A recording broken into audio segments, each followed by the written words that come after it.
Hi అండి, welcome back to my channel.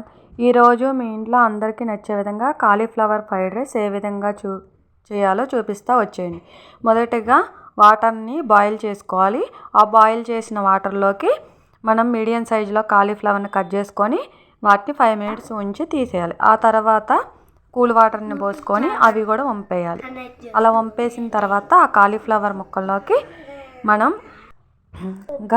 Salt, chilli powder, అదేవిధంగా garam masala 1 tablespoon, 4 tablespoon maida cornflour లేదా 4 table spoons బియ్యం పిండి, rice flower ఉంటుంది కదా, అది తీసుకొని మనం మంచిగా అంతా పట్టే విధంగా కలుపుకొని మ్యాగ్నేట్ చేసుకోవాలి ఒక 5 మినిట్స్. ఆ తర్వాత డీప్ ఫ్రైకి సరిపడా ఆయిల్ పోసి ఈ విధంగా మనం మ్యాగ్నేట్ చేసి పక్కన ఉంచుకున్న కాలీఫ్లవర్ ముక్కల్ని విడివిడిగా వేసి మీడియం ఫ్లేమ్లో ఇలా బ్రౌన్ కలర్ వచ్చే వరకు వేగించుకోవాలి. అదే బాండీలో 2 టేబుల్ స్పూన్ ఆయిల్ ఉంచుకొని 2 పొడవుగా కట్ చేసిన చిల్లీని ఈ విధంగా వేసుకొని ఇవి కొంచెం వేగిన తర్వాత 1 మీడియం సైజ్ ఆనియన్ వేసుకొని ఇవి నార్మల్గా ఫ్రై అయితే సరిపోతుంది. అదేవిధంగా ఒక క్యారెట్ని కట్ చేసుకొని వేసుకోవాలి. మీ దగ్గర క్యాప్సికమ్ అదేవిధంగా కాలీఫ్లవర్ ఉంటే అన్ని వెజిటేబుల్స్ సన్నగా తరిగి వేసుకోవచ్చు.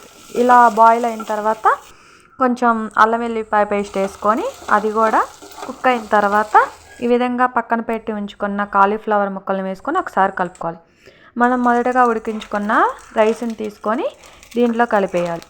ఆ తర్వాత దీంట్లో రుచికి సరిపడా ఉప్పు, చిల్లీ పౌడర్, అదేవిధంగా పెప్పర్ పౌడర్, అదేవిధంగా గరం మసాలా అన్నీ 1 టేబుల్ స్పూన్ వేసుకొని ఇలా బాగా మిక్స్ చేసుకోవాలి. ఈ రైస్ వేసిన తర్వాత మనం హై ఫ్లేమ్లో పెట్టుకొని ఇలా కలుపుకున్నామంటే మంచిగా కుక్ అవుతుంది. తర్వాత లాస్ట్లో కొత్తిమీర వేసుకొని గార్నిష్ చేసుకోవాలి. అంతేనండి, గుమగుమలాడే కాలీఫ్లవర్ ఫ్రైడ్ రైస్ రెడీ అయిపోతుంది.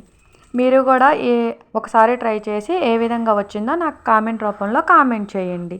Please like, share and subscribe my channel. Is cool. Thank you.